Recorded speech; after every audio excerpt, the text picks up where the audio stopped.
How to raise your glutathione level. Glutathione is a chemical substance produced by the liver. Commonly referred to as GSH, this is often called the mother of all antioxidants, indicating its superior antioxidant qualities.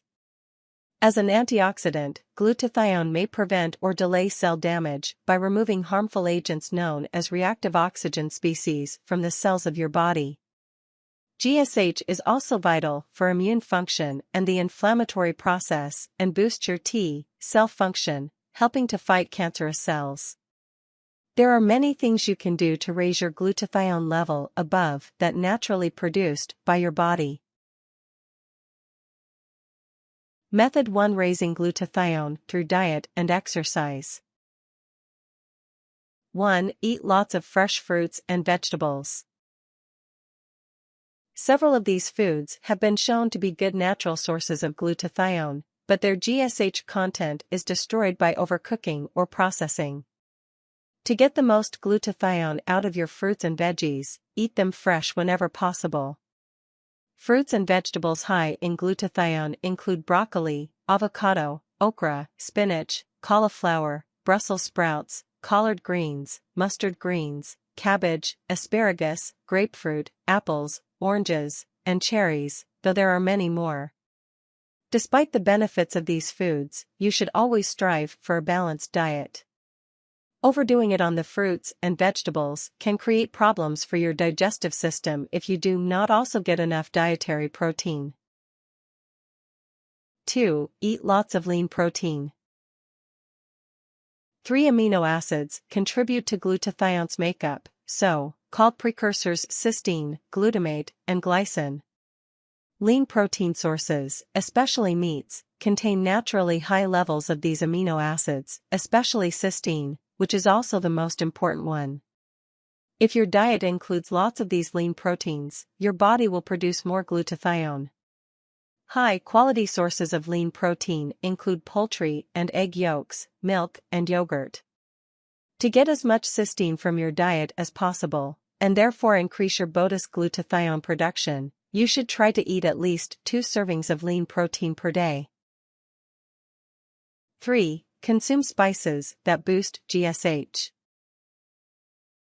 Some spices include chemical compounds such as curcumin that promote glutathione production. These include turmeric, cinnamon, cumin, and cardamom. Eating foods that already contain high levels of multiple glutathione promoting spices can help you to further boost your glutathione without much extra effort. Many curry dishes fall into this category. Cinnamon can be added to many desserts or sweet foods to add a flavorful kick while also contributing to higher glutathione levels. It's a win-win. 4. Eat foods rich in alpha-lipoic acid. Alpha-lipoic acid, ALA, promotes natural glutathione production. ALA is also an antioxidant and can regenerate other antioxidants that have been used up, including vitamin C and E, helping to renew their ability to scavenge free radicals in your cells. Foods containing high levels of ALA include liver, peas, spinach, broccoli, tomatoes, Brussels sprouts, and potatoes. Several of these foods, such as Brussels sprouts, are also naturally high in glutathione, so these are particularly good options. For a high dose of dietary ALA and glutathione, look for recipes that combine some of these food items, such as stews, salads, or casseroles. 5. Eat foods rich in selenium. Selenium is a mineral with antioxidant abilities that contributes to GSH production.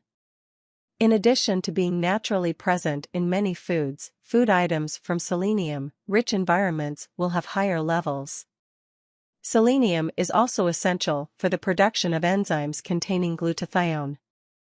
Many meats have high selenium content, especially crab, tuna, liver, fish, and poultry. However, their selenium content depends on where the animal was raised and the natural selenium content of the soil and water in its habitat. Several plants are good sources of selenium as well. The ones with the highest selenium content are grown in soil with naturally high selenium levels.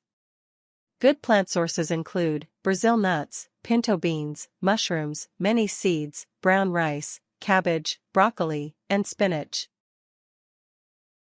6. Get plenty of exercise. Physical activity increases your metabolism, which boosts natural glutathione production. Aerobic exercises, those that get your heart rate up for an extended period, are best for improving metabolism. These include brisk walking, jogging, running, cycling, circuit training, and swimming, among others. Check with your doctor before beginning an exercise routine if you are at all concerned about your current level of health and/or physical fitness. Adopt an exercise routine that fits your lifestyle and fitness level. Don't try to go too hard right away, or you might get discouraged and be less likely to stick with it. Start with 20 minutes of exercise 3 days per week and move up from there as your fitness improves. Method 2: Raising glutathione using supplements and pharmaceuticals. 1. Take a multivitamin that promotes glutathione. The multivitamin itself will not likely contain glutathione, but many have several vitamins and minerals that improve glutathione production. It can be difficult to get enough of certain vitamins from your diet, so a multivitamin is a good complement to a healthy diet. Find a multivitamin that includes vitamin C, vitamin E, vitamin B1, vitamin B2, vitamin B6, vitamin B12, folate, selenium, magnesium, zinc. ALA supplements are also available, but check with your doctor to determine the appropriate dosage for you. 2. Take MSM supplements. MSM, or methylsulfonylmethane, is a mineral compound that provides a source of sulfur, which is necessary for producing both ALA and vitamin B1, which in turn increase glutathione levels. If you are not getting enough sulfur in your diet, ask your doctor about supplementing with MSM. Sulfur is what gives glutathione its antioxidant abilities, so any other method you use to boost glutathione will be useless if your sulfur levels are too low. MSM is just one way to obtain sulfur. It can also be acquired from eating several types of raw fruits and vegetables. MSM is also believed by some people to provide relief from pain and some other symptoms of arthritis and various other joint conditions. However, there is not much scientific research to support this. 3. Consider glutathione inhalants. Your doctor may recommend a nebulizer inhaler to deliver this form of glutathione supplement. However, it is usually only recommended for people with genetic conditions that cause glutathione deficiency. Some lung conditions, such as cystic fibrosis, are believed by some to be helped by glutathione inhalants, but evidence to support this is sparse. You should not use glutathione inhalants without a doctor's prescription or recommendation.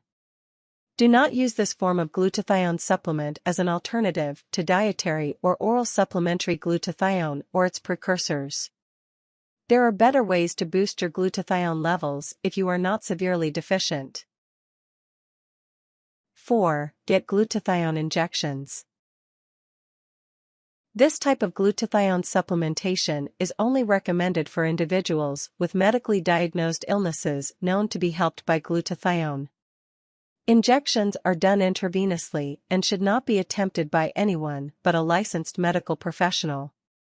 The most well-supported use of glutathione injections is relief from the side effects of chemotherapy in cancer patients. This is something that an oncologist, cancer doctor, must prescribe.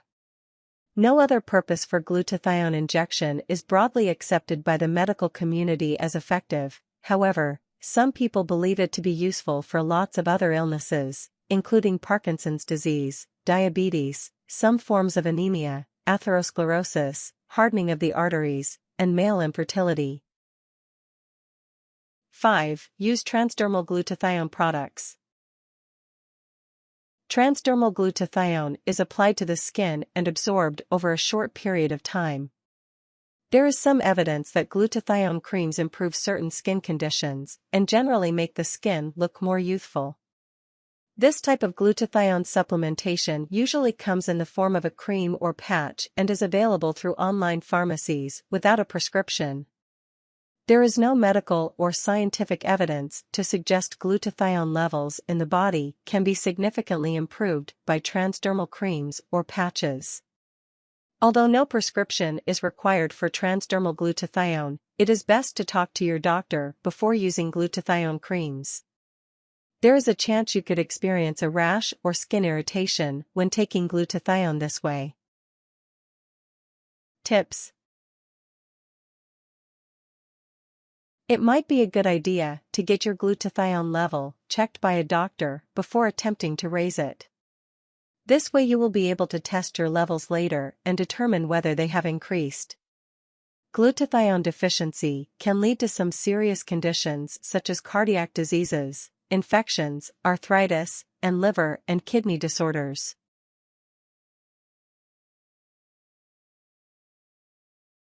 Warnings: glutathione deficiency can cause serious health issues involving immune system suppression and also may damage the heart, liver, and other organs. Undenatured whey protein, from raw, unpasteurized milk, promotes glutathione production, but there are other health risks associated with unpasteurized milk that should be considered carefully before you decide to consume it. You should not take pharmaceutical forms of glutathione or its precursors without first checking with your doctor. Never take a supplement or drug while pregnant without first getting confirmation from your doctor that it is safe to do so.